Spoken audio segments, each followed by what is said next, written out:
Shalom and good evening. This is TV7 Israel News broadcasting to you from Jerusalem. And in today's top stories, Israeli Minister of Intelligence and Transportation Israel Katz warns the Shiite militia Hezbollah that Lebanon would go back to the Stone Age and maybe even to the age of cavemen if Israel's northern neighbor would turn into an Iranian factory of precision-guided weapons.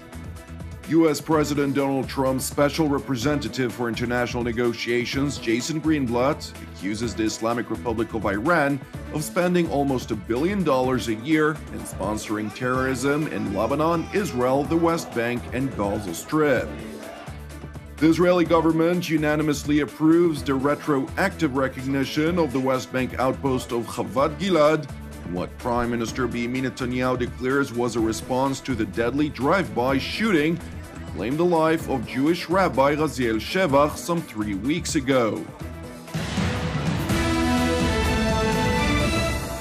Israeli Minister of Intelligence and Transportation Israel Katz warned the Shiite militia Hezbollah that Lebanon would go back to the Stone Age and maybe even to the age of cavemen if Israel's northern neighbor would turn into an Iranian factory of precision-guided weapons. Minister Katz, in an interview to Israel's Ynet news agency, warned the Iranian-backed organization that Israel has set a clear red line and will take all means necessary to ensure that it is upheld.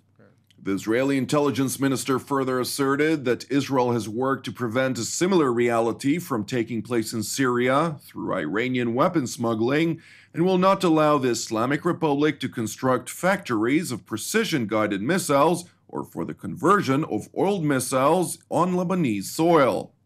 Minister Katz further noted that Iran is working to turn Lebanon into an advanced post against Israel and has basically taken Lebanon hostage through Hezbollah by implementing its aggressive trends. The Israeli intelligence minister also stressed that Russia, the United States, and other European countries received clear clarifications to assure that the international community understands Israel's red lines with regard to its national security interests.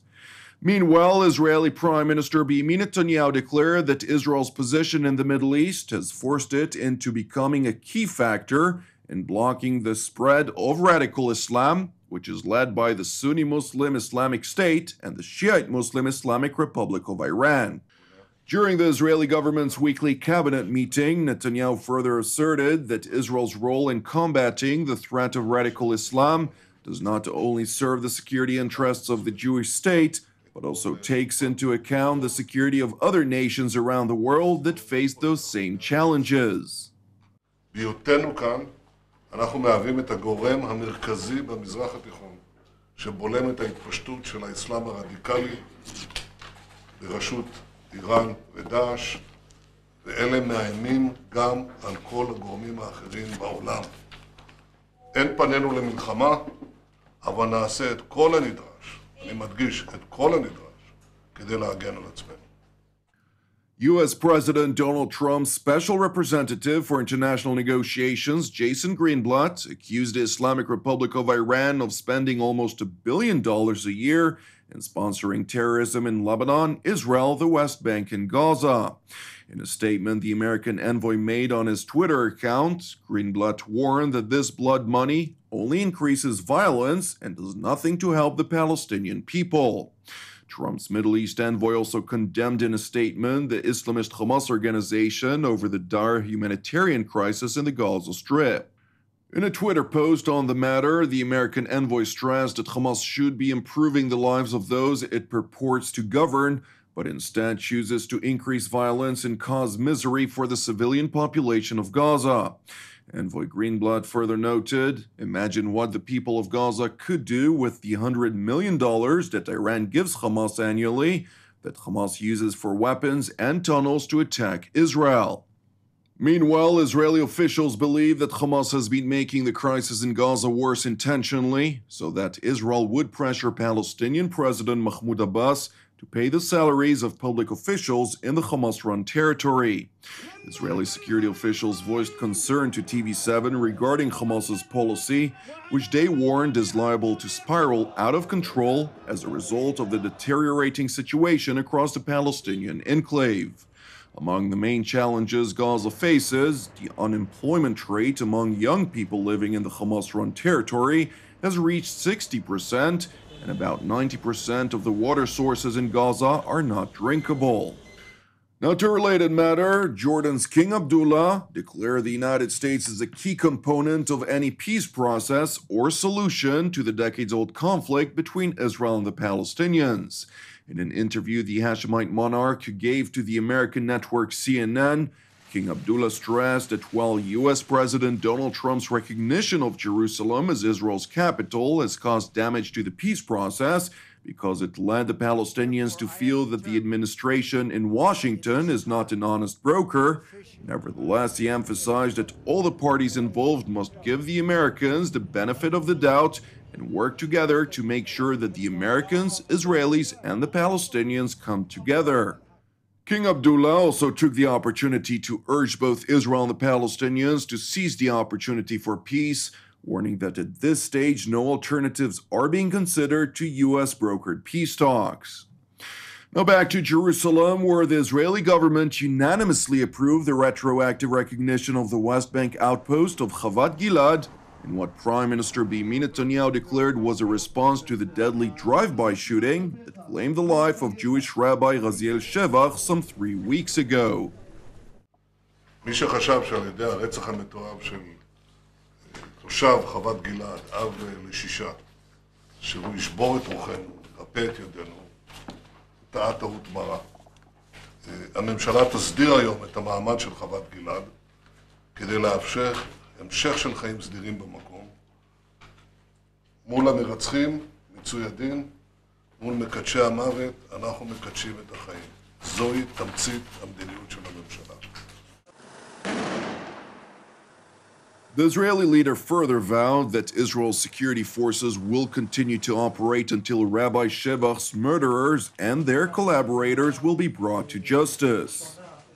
אתמול שוב פעלו כוחותינו בניסיון לתפוס את אחרוני המרצחים והסייענים לרצח של הרב שבח, זיכרונו לברכה.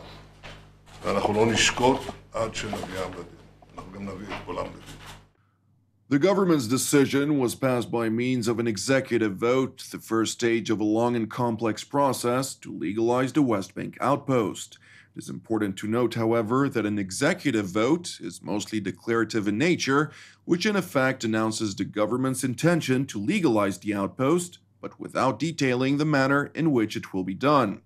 While the Jewish outpost of Chavat Gilad is made up of lands privately owned by Jews, Palestinian officials condemned the move as the outpost is deep within the West Bank, far from the other major settlements bloc, and is viewed as territory that will be handed over to Palestinian control under any final peace agreement between Israel and the Palestinians.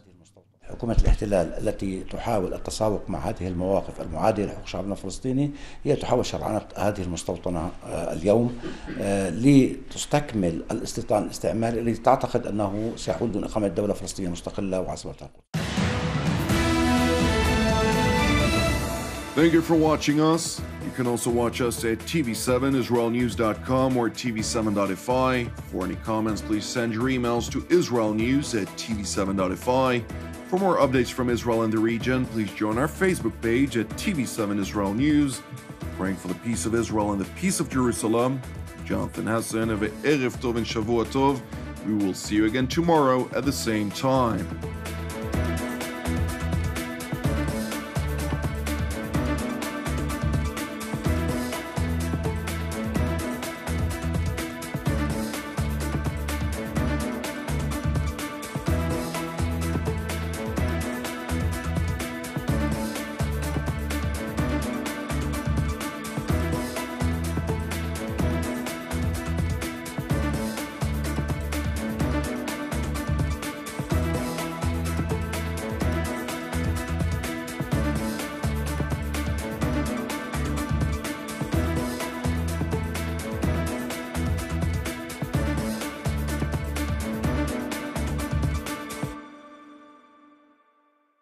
In order to donate to TV7 Israel News, please follow these simple steps. First, press the Donate logo, located at the bottom left side of TV7 Israel News Facebook page, or on the Donate tab at the head of the page. Then insert the amount you'd like to donate, and fill in your credit card information. Just like this. And press Review Donation and continue. After reviewing your donation details, please press Donate to finalize your donation. That's it! Your donation is now complete, and an email with your donation details has been sent to your email address. You can also print your donation receipt by pressing the link here. Thank you for supporting TV7 Israel News.